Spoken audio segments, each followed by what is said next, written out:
वो कहेगा कि 10,000 रुपया दाखिला की लूंगा। आप कहेंगे जी मैं तो गरीब आदमी हूं, मेरे पास 10,000 रुपये कहां से आएंगे। फिर वो कहेगा कि मैं 500 रुपया महीने की फीस लूंगा। आप कहेंगे ये तो दे नहीं पाऊंगा। अब सोचने की बात यह है, जब घर में बच्चा पैदा हुआ आपने 50,000 रुपया खर्च किया, आप गरीब नहीं थे। 3 रुपया सैकड़े के हिसाब से 1500 रुपया महीने का ब्याज दे रहे थे, गरीब नहीं थे। 50,000 रुपया कर चुकाया, गरीब नहीं थे। लेकिन जब बच्चे के जीवन निर्माण की बात आई, अच्छे पढ़ाने की बात आई, तो गरीबी दरवाजे पे आके खड़ी हो गई। स्कूल वाले समझदार हैं, कहते अच्छा आप गरीब आदमी, कोई बात नहीं, चिंता मत करो, सरकारी स्कूल में जाओ, वहां फ्री में पढ़ाई है, बस्ता भी मिलेगा, किताबें भी मिलेगी, ड्रेस भी मिलेगी, कटोरा भी मिलेगा, दोपहर का दलिया भी मिलेगा। आधा बच्चा खा ले तो आधा मम्मी को खिला दे। और हमें ये रास्ता बहुत बढ़िया लगता है। 8 साल तक अच्छा लगता है, और 8 साल के बाद बच्चा 9वीं में पास नहीं होता तो कहते हैं कि हमारा बच्चा बिगड़ गया।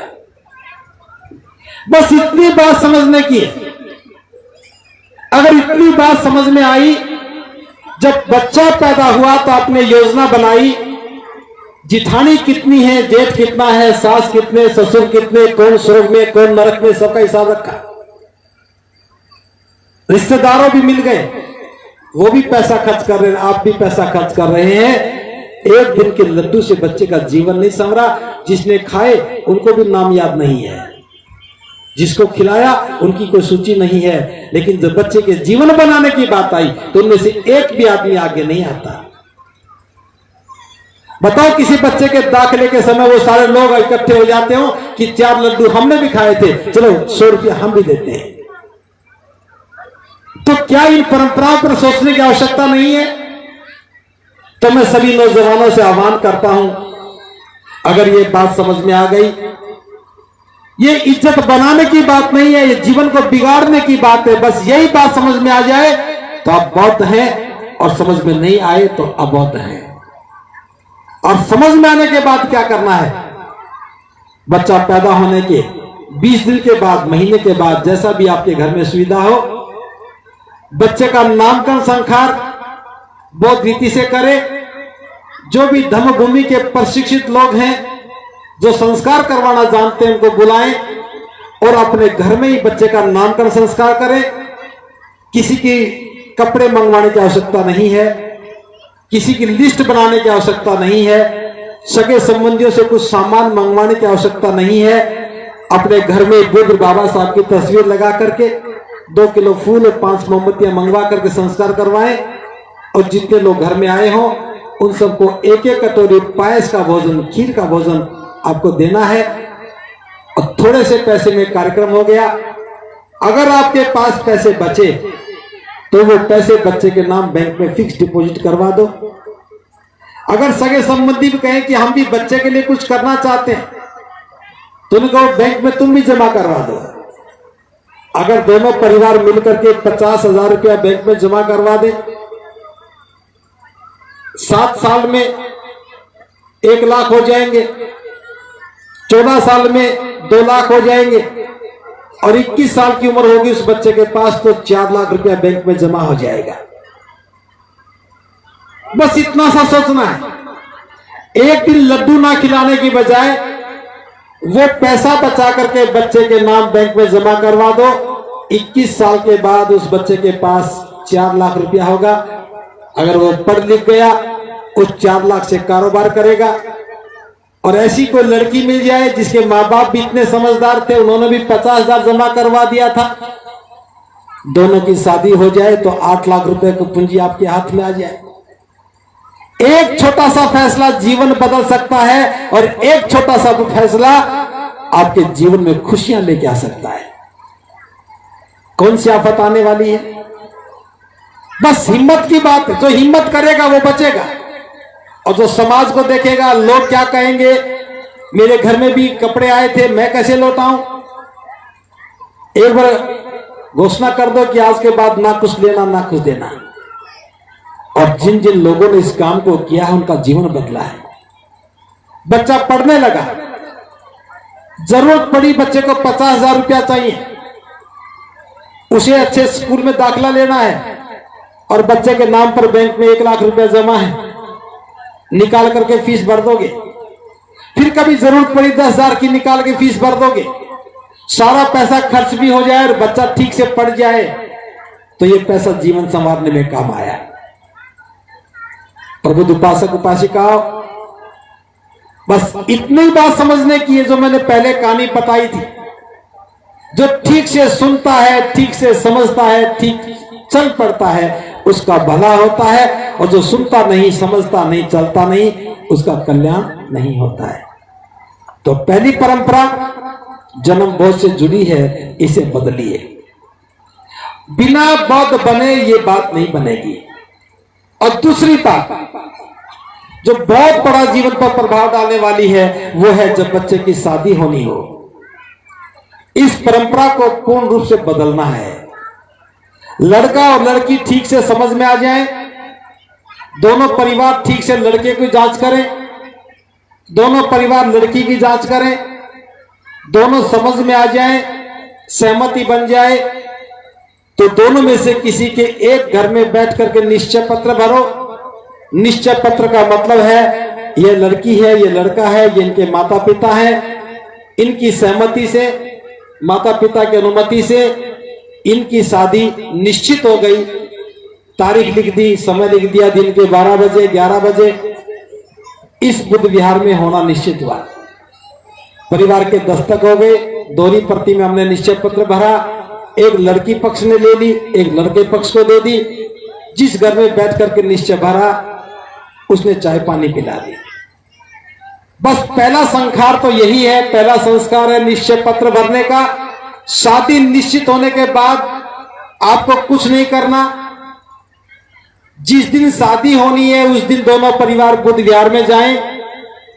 जो संस्कार करता है उसको पहले बता दे और दोनों परिवार जाकर के बुद्ध विहार में शादी कर लें। केवल आधे घंटे में शादी संपन्न हो जाती है और फिर घर में आकर के आप ढोल बजाएं, आप गीत गाएं, चाहे नाचें, कोई बुरी बात नहीं है। ऐसे शादी करने से लाखों रुपया बचेगा और लाखों रुपया बचेगा तो दो बातें बहुत महत्वपूर्ण होंगी।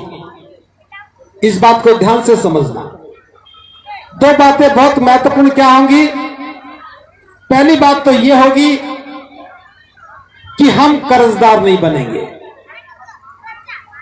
जो लड़की आपके घर में आई है वो सम्मान के साथ, सुख के साथ जीवन जिएगी। उसका जीवन साथी जो भी कमाएगा घर में ला करके देगा तो घर में खुशहाली आएगी और कलह नहीं होगा। पैसा घर में आता है तो कलह नहीं होता। कलह जब होता है जब आता नहीं, जाने लग जाता है। और जिस घर में कर्ज नहीं होता वो घर, उस परिवार के लोग किसी के खेत खलियान में काम करने नहीं जाते। जो परिवार कर्जदार नहीं होता उनकी बहन बेटियां किसी के खेत में नहीं जाती और खेत में नहीं जाएंगी तो जुल्म भी नहीं होगा, कोई बुरी नजर से देखेगा भी नहीं। हमारे सम्मान के लिए, समाज के स्वाभिमान के लिए, बहन बेटी की इज्जत के लिए अगर इस परंपरा को अपनाते हैं तो मैं समझता हूं हमारा समाज कर्जदार नहीं होगा और किसी को भी अपनी बेटी या बेटे की शादी के लिए जमीन नहीं बेचनी पड़ेगी। आज मैं देखता हूं बहुत से परिवारों के पास जमीन है, एक लड़की की शादी करते 2 बीघा जमीन बेच दी, दूसरे लड़के की शादी करनी पड़ी 2 बीघा फिर बेच दी। एक ही पीढ़ी में सारी जमीनें शादी में बिक गई। जिसकी जमीन बिक जाती है उसकी जमीन भी खत्म हो जाती है। जमीन के साथ जमीन जुड़ी है। अगर आपके पास जमीन है तो जमीन बची रहेगी। इसलिए युवाओं से मेरा कहना है किसी भी सूरत में आपकी जमीन विवाह शादी के कर्ज के लिए, विवाह शादी के फर्ज के लिए बिकनी नहीं चाहिए। अगर कोई पिता अपनी बेटी को हिस्सा देना चाहता है तो उसे जमीन दे दे। 2 बीघा जमीन बेचने की बजाय 2 बीघा जमीन लड़की को दे दो, उसकी कई पीढ़ियां रोजी रोटी कमा खा लेंगी। तो एक तो फायदा यह हुआ कि हम कर्जदार नहीं बने, सम्मान स्वाभिमान से जीने लगेंगे, और दूसरी बात हम गरीबी से मुक्त होंगे। हम गरीबी से मुक्त होंगे। जो शादी में पैसा बचा उस पैसे से हम कारोबार करेंगे, और कारोबार करेंगे तो रोज हमारे घर में धन आने लगेगा। धन घर में आएगा तो समृद्धि आएगी। और बाबा साहब का सपना कि हम आर्थिक रूप से मजबूत बन जाएं, जनबल के साथ धनबल भी हमारे बीच में आ गया। बस दूसरी परंपरा को भी बदलो, और ये परंपरा बदलने के लिए कोई बहुत बड़ी लड़ाई लड़ने की जरूरत नहीं है। बस इतना काम करना है। लड़कियां प्राय ब्याह शादी में बोलती नहीं है। घर में जब लड़कियों की शादी की चर्चा करते हैं तो चुप रहती हैं। मेरी बात मान करके आपको बोलना सीखना चाहिए। जब भी किसी लड़की की घर में शादी की चर्चा हो तो उसे दृढ़ता के साथ, मजबूती के साथ अपने पिता से, अपनी मां से एक बात करनी चाहिए कि पिताजी शादी तो मैं करूंगी, लेकिन मेरी 2 शर्तें स्वीकार करनी होंगी। पहली शर्त तो ये कि मैं अपने माता पिता को, अपने मां बाप को कर्जदार बना के नहीं जाऊंगी। शादी की बात शुरू हो और लड़की ये बात घर में कहे कि मैं अपने परिवार को कर्जदार बना के नहीं जाऊंगी, तो परिवार को सोचना होगा कि ये शादी तो हमें बिना कर्ज के करनी पड़ेगी। दूसरी बात, जिसके साथ मेरी शादी कर रहे हो वो भी कर्जदार नहीं होना चाहिए। आपने पढ़ाई देख ली, आपने लंबाई देख ली, आपने उसकी योग्यता देखी, जो भी कुछ देखा वो आपकी बातें हैं, लेकिन 2 बातें मेरे कहने से भी देख लो। एक तो लड़कियों को चाहिए कि वो परिवार को कर्जदार ना बनाए, और दूसरा उसके साथ बिल्कुल भी शादी ना करें जो कर्जदार हो। और यही बात लड़का भी अपने पिता से कहे कि पिताजी शादी तो मैं भी करूंगा, लेकिन मैं कर्ज नहीं लूंगा, मैं कर्जदार होकर शादी नहीं करूंगा, और जिसके साथ मेरी शादी होनी है मैं उस परिवार को भी कर्जदार नहीं बनाऊंगा। बस ये 2 बातें तय कर लो, इतना बोलना सीख लो, ना खुद कर्जदार बनूंगा और ना दूसरे संबंधियों को कर्जदार करने दूंगा। अगर ये 2 बात बोलना शुरू सीख जाओ तो मैं समझता हूं कि हम अपने समाज का इतिहास को बदल सकते हैं, केवल 2 परंपराएं बदल कर। क्या कोई मजबूत बड़ी बात है क्या? थोड़ी सी परेशानी होगी, अड़ोसी पड़ोसी तंग करेंगे, आपसे सवाल पूछेंगे कि ये कैसी शादी, बैंड तो बजाई नहीं, बारात तो आई नहीं, घोड़ी पर तो बैठे नहीं, दावत तो दी नहीं, टेंट तो लगा नहीं। और आपको सिर्फ एक ही बात कहनी है, हम बाबा साहब के अनुयायी हैं, हम बौद्ध धर्म को मानने वाले हैं, और बौद्ध धर्म में टेंट नहीं लगाते, बौद्ध धर्म वाले शादी में बैंड नहीं बजाते, बौद्ध धर्म वाले दहेज देते नहीं है, दहेज लेते नहीं है, बुद्ध विहार में जाके शादी करते हैं, और बौद्ध धर्म वाले कभी कर्जदार नहीं होते हैं। 2-4 दिन 10 दिन महीने तक लोग कहेंगे, और उसके बाद फिर वो आपको उदाहरण देने लगेंगे। उस फला को देखो, पहले तो हमें बुरा लगता था लेकिन आज अच्छा लगता है, उस घर में कोई कलह नहीं है, उस घर में कोई झगड़ा नहीं है, उस घर में कोई कर्जदार नहीं है। और हमारे एक निर्णय से हमारे समाज की हालात बदल जाएंगी, और समाज विकास की ओर बढ़ेगा, तरक्की की ओर बढ़ेगा। तो ये दूसरी परंपरा है, इसके बारे में हमें सोचना चाहिए। बारात बहुत लेके गए, क्या समाज की इज्जत बनी? बहुत सारे नौजवान घोड़ी पर बैठ करके बैंड बजा होगा और शादी करके लाए, क्या किसी राज के राजा बने? बहुत से लोगों के घर में आगे बहुत बड़े टेंट लगे होंगे, क्या उस बड़े टेंट से घर के हालात बदल गए? जिस गली में आप रहते हैं पता नहीं कितनी बार बैंड बजे होंगे, लेकिन गली नहीं बदली। कितनी बार टेंट लगे होंगे, मकान नहीं बदले। कितनी बार दावतें हुई होंगी, उसकी खुशबू 2 दिन भी नहीं रहती है। लेकिन मेरी इस बात को मान लिया जाए, जो बाबा साहब की बताई हुई बात मैं बता रहा हूं, इसको मान लिया जाए तो हमारे जीवन बदल जाएंगे। आप टेंट मत लगाओ, मकान पक्के हो जाएंगे। आप दावत मत करो, घर का खान पान बहुत अच्छा हो जाएगा।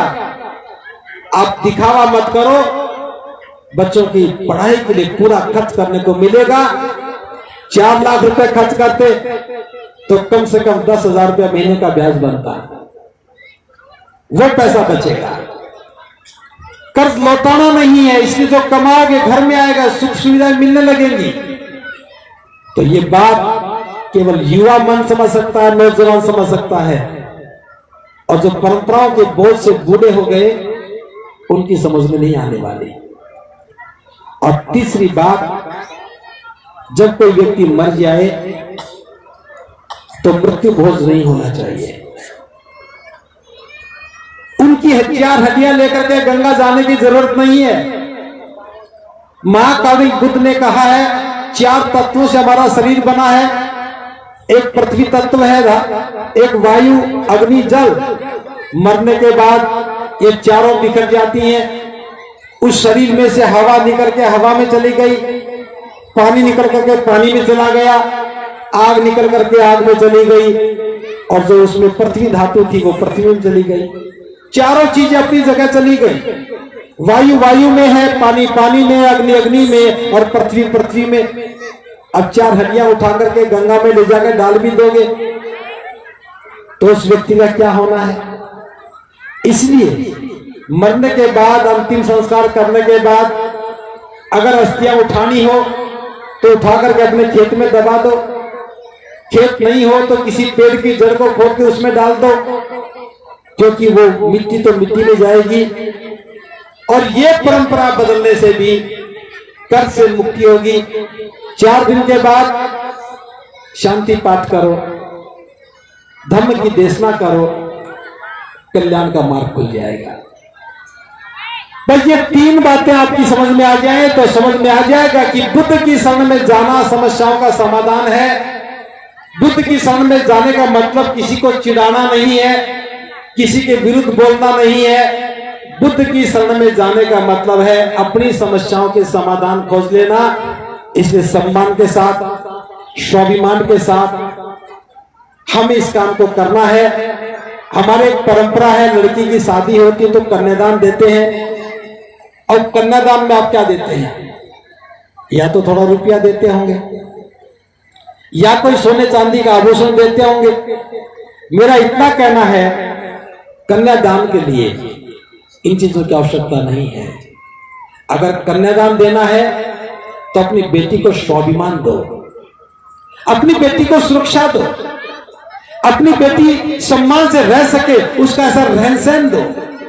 बच्चों के जीवन सफर को उठाने के लिए आप जो कर सकते हो वो है सही दान।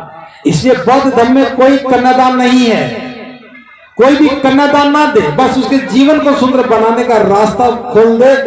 ऐसा करने से मैं समझता हूं हमारा कल्याण होगा। और सभी नौजवान, और कुछ करो या ना करो, ये 3 बातें हैं। अगर आप शादीशुदा हैं तो बच्चे पैदा होने पर बात को मानिए। घर में कोई बुजुर्ग उसकी मृत्यु हो जाए तो बात को मानिए। अगर आपकी शादी नहीं हुई है तो अपनी शादी के समय मेरी बात को जरूर ध्यान में रखिए। लेकिन ये कब होगा? जब आप अभी से बुद्ध की बात मानने लगेंगे, तब ये बात समझ में आएगी। एक बहुत महत्वपूर्ण बात, हमें एक काम और करना है। आजकल पढ़ाई का वातावरण बिगड़ गया है। 1 साल से बच्चे घर में बैठे हैं। जो भी नौजवान जिस भी गांव से संबंध रखता है, कि मुझे पता लगा बहुत सारे गांव के लोग आए हैं, आपने 60 गांव में प्रचार किया है, तो 60 गांव के नौजवान होंगे, 20 के होंगे, 30 के होंगे। आप अपने अपने गांव में जाकर के अपने अपने मोहल्ले में छोटे छोटे बच्चों को पढ़ाने की योजना बनाइए। जो दूसरी कक्षा में पढ़ते हैं, चौथी 5वीं में पढ़ते हैं, 8वीं पढ़ते हैं, वहां तक के बच्चों को ले, और जो भी पढ़ा सकता है, चाहे वो महिला हो या पुरुष, शाम के समय 2 घंटे पढ़ाने की योजना बनाइए। हमें अपने ही संसाधनों से अपने बच्चों को पढ़ाना है। और जो भी बच्चा पढ़ने आए उसके माँ बाप 2 रुपया रोज के हिसाब से 60 रुपया जो पढ़ाता है उसको दे दे। ये फीस नहीं है, ये जिम्मेदारी है। आपका बच्चा पढ़ने जा रहा है, आपकी जिम्मेदारी बन गई, और जो पढ़ा रहा है उसको कुछ मिलेगा तो उसकी भी जिम्मेदारी बनती है। दोनों परिवार जिम्मेदारी से बन जाते हैं। इसलिए हर मोहल्ले बस्ती में स्कूल फॉर एक्सीलेंट लाइफ खुलने चाहिए। आप पढ़ाना शुरू करें, बच्चे भी आपके हैं और पढ़ाना भी आपको है। ऐसा करने से हम अपने बच्चों को संस्कारित करेंगे, उनकी आदतें सुधारेंगे, पढ़ाई का वातावरण पैदा करेंगे, बच्चे को शाबाशी मिलेगी, उत्साह बढ़ेगा, और बच्चे का उत्साह बढ़ेगा। 8वीं क्लास तक बच्चा पास होता चला गया तो 9वीं 10वीं में नहीं रुकेगा, और 10वीं पास करने के बाद बच्चा समझदार हो जाता है, अपना जीवन संवारने की बात करने लगेगा। ये भी एक आंदोलन है। जो भी नौजवान इस बात को समझ रहा है, जो भी महिला इस बात को समझ रही है, अपनी बस्ती में इस काम को कर सकते हैं। ऐसा करेंगे तो मैं समझूंगा कि धम्मभूमि का आंदोलन और आगे बढ़ा है। हम सब ने छात्रवृत्ति दी है, बाबा साहब ने हमें छात्रवृत्ति दी। जिसको भी इस बात का एहसास है वो अपनी छात्रवृत्ति लौटाना शुरू करे। जो मास्टर पढ़ाने का काम करता है, ताकि उसको थोड़ा सा पैसा दिया जा सके, बच्चों की पढ़ाई अच्छी की जा सके, तो छात्रवृत्ति लौटाओ और समाज का कर चुकाओ। बाबा साहब ने भी युवाओं को एक पैगाम दिया। बाबा साहब ने युवाओं को एक संदेश दिया, कहा कि युवाओं, तुम्हारे लिए मेरा पैगाम है कि एक तो शिक्षा और बुद्धि में किसी से कम मत रहना। पहला पैगाम था कि शिक्षा और बुद्धि में किसी से कम नहीं रहना है। इसलिए प्रत्येक नौजवान को अच्छी शिक्षा लेकर के, अच्छा चिंतन करते हुए अपनी बुद्धि को मजबूत करना है। और दूसरा कहा, ऐश और आराम में न पढ़कर समाज का नेतृत्व करें। हम पढ़ लिए, नौकरी मिल गई, इसलिए ऐश और आराम में नहीं पढ़ना है, हमें समाज को नेतृत्व देना है। और तीसरा जो पैगाम दिया कि समाज के प्रति अपनी जिम्मेदारी को समझते हुए समाज को जागृत और संगठित करके उसके प्रति सच्ची सेवा से काम करना चाहिए। तीसरी बात बहुत महत्वपूर्ण है, अपनी जिम्मेदारी को समझते हुए समाज को जागृत करते हुए उसे संगठित करें और उसके प्रति सच्ची सेवा करें। ये नौजवानों का पैगाम था बाबा साहब के लिए। और धम्मभूमि इस वर्ष सारा का सारा आंदोलन युवाओं को समर्पित कर रही है। युवाओं का मतलब उम्र से नहीं है, युवाओं का मतलब है जिसका मन मजबूत है, जिसके मन में कुछ करने की जज्बा है, जो करना चाहता है, समाज की दिशा को बदलना चाहता है, जिसमें नेतृत्व देने का भाव पैदा हो गया है, जो समाज के प्रति जिम्मेदारी समझता है, जो समाज की सेवा करना चाहता है, जो समाज के लिए का नेतृत्व कर सकता है, वो युवा है। इसलिए बाबा साहब का पैगाम युवाओं के लिए, धम्मभूमि का प्रयास कि युवाओं को हम प्रशिक्षण दें, उनमें नेतृत्व क्षमता पैदा करें, समाज के प्रति दायित्व का बोध कराएं, अपने बच्चों को अपने हाथों से पढ़ाएं, अपने बच्चों का जीवन संवारें। और सबसे बड़ा आंदोलन कि महिलाओं के मान और सम्मान के लिए, उनको अच्छा जीवन देने के लिए, उन्हें गुलाम ना बनाएं, किसी के खेत में काम करने के लिए मजबूर ना करें, उनका जीवन कर्ज मुक्त होना चाहिए। और समाज में किसी भी व्यक्ति की जमीन नहीं बिकनी चाहिए, समाज में कोई व्यक्ति कर्जदार नहीं होना चाहिए। इसलिए शादियां बुद्ध विहार में करो, बिना टेंट के, बिना बैंड के, बिना खर्च के करो। और शादी संस्कार प्रशिक्षित उपासक उपासिकाओं से करवाओ। शादी संस्कार जो भी धम्मभूमि की टीम के प्रशिक्षित लोग संस्कार सीख करके आए हैं, आप उनसे करवाइए। ये काम बड़ी जिम्मेदारी का है। बस इन्हीं शब्दों के साथ